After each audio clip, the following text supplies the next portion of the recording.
সারা বাংলাদেশের মাইকম্যানদেরকে একটা কথা বলি, যেই মাইক দিয়ে আল্লাহর কালাম বলা হয়েছে, তোমাদের ব্যবসা যদি টিকায় রাখতে চাও, আখিরাত যদি পাইতে চাও, এই 31 নাইট সহ যত গান বাজনা আছে এখানে আর মাইক দেওয়া যাবে না। ঠিক কিনা বলেন?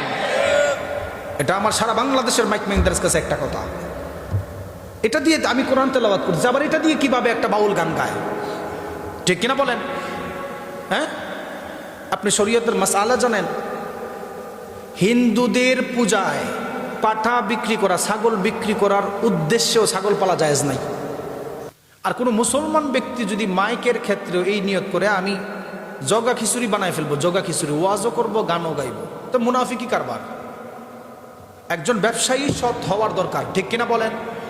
ব্যবসায়ী যদি চিন্তা করে আমার মাইক দিয়ে যেখানে আল্লাহর কালাম, নবীর হাদিস পড়া হচ্ছে, আচ্ছা নবী যে বলছেন ইকরাউল কুরআন ফাইন্নাহু ইয়াতি ইয়াউমাল কিয়ামাতি শাফিআন লিআসহাবিহি, কোরআন তেলাওয়াত যারা করবে, কোরআন শুনলেও তো সওয়াব, কোরআন তেলাওয়াতকারীর জন্য সুপারিশ করবেন হাসরের ময়দানে কোরআন।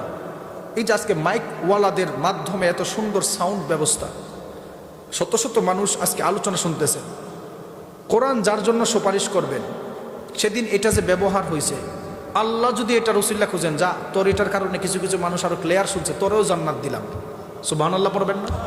কিন্তু তুমি যে গান বাজনার মধ্যে মাইক বাড়া দিলা, এই নর্তকীদের তো জাহান্নামে দিবে, সাথে তোমাদেরকেও দিবে।